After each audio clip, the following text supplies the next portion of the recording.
Now, tell me about The Voice. A lot of questions being asked by the opposition that are really mischievous. You know, can The Voice make recommendations on defence matters? Can The Voice do this? Can The Voice do that? I mean, you know the answer, don't you? You know that this is up to the legislation. So the legislation will define. It's going to be matters related to Indigenous affairs. But if you came into government and didn't think it was tightly controlled enough, then you would be able to change the legislation.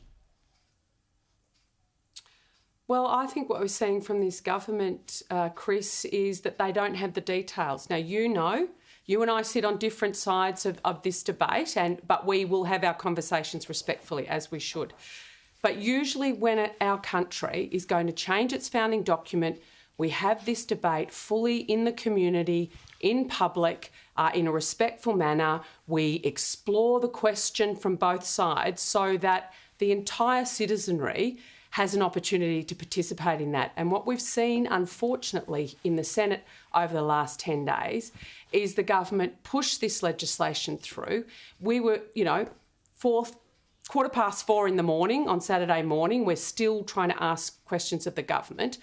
And the minister repping Linda Burney in the Senate during that debate 70 times said, "I refer to my previous answer," and 50 of those times it's up to the Parliament. So no matter whether we were asking legitimate questions that community is asking us, or even, you know, Hamish McDonald on the project is asking the Prime Minister, they're very sensible, reasonable questions, and there's only two reasons why the government can't answer them. They either don't know the answer, which I think is quite shocking if they want to get this thing up and running before the next election, or they don't trust us enough with the truth. And I think either way is unacceptable. I don't know what Hamish Or just simple questions like how many people are going to be on it. Yeah, but the point here is you know the broad framework, and you know the report that was conducted by your own government into how it could be formulated. So you're obviously not happy with that broad outline. Are you saying that the government should actually have draft legislation out there before the referendum to show the country what they would legislate if The Voice is approved? Well, Chris, what we've seen again today, both in the House and the Senate, was the Indigenous Affairs Minister ruling things in and out, basically putting guardrails around what The Voice can and can't, give advice to the executive on.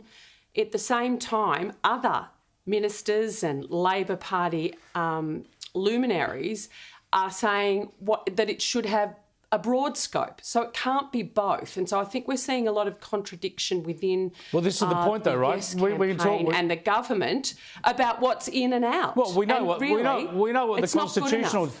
the constitutional change says. That says that it matters affecting Indigenous people. So to get any more clarity on that, you'd have to see what's going to be legislated. Do you want to see draft legislation for an Indigenous voice before the referendum goes to the people? Well, in my contribution made in the wee hours, I'm absolutely been on the journey on this, Chris. You know, I'm a constitutional conservative that now thinks we should recognise our first Australians in our founding document.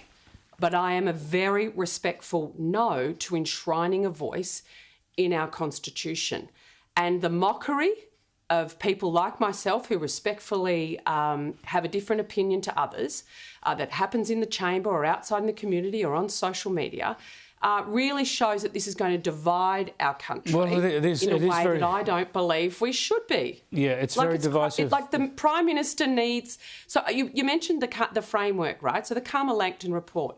Number one chapter in that report is on local and regional voices. The framework that Tom and Marsha actually mapped out after a lot of detailed work and consultation was to actually have a legislated voice in place for a period of time, make sure it's functioning appropriately, make sure it has the confidence, not just of the Parliament, but of the broader people. Yeah, that was under a coalition government that was not going to enshrine it. But the government, Chris, we can't ignore the fact that instead of following the Carmel-Langton report in a sensible and calm way, this Prime Minister has chosen to rush to a referendum, and we are seeing some really negative unintended consequences. But no, hang on, I agree with you that they should talk about what they're going to use from that report and put in place. But the Calma-Langton report was done under the coalition, which said it would not enshrine the voice. That was a precondition of that report. So it was not talking about constitutional enshrinement in any way, shape or form.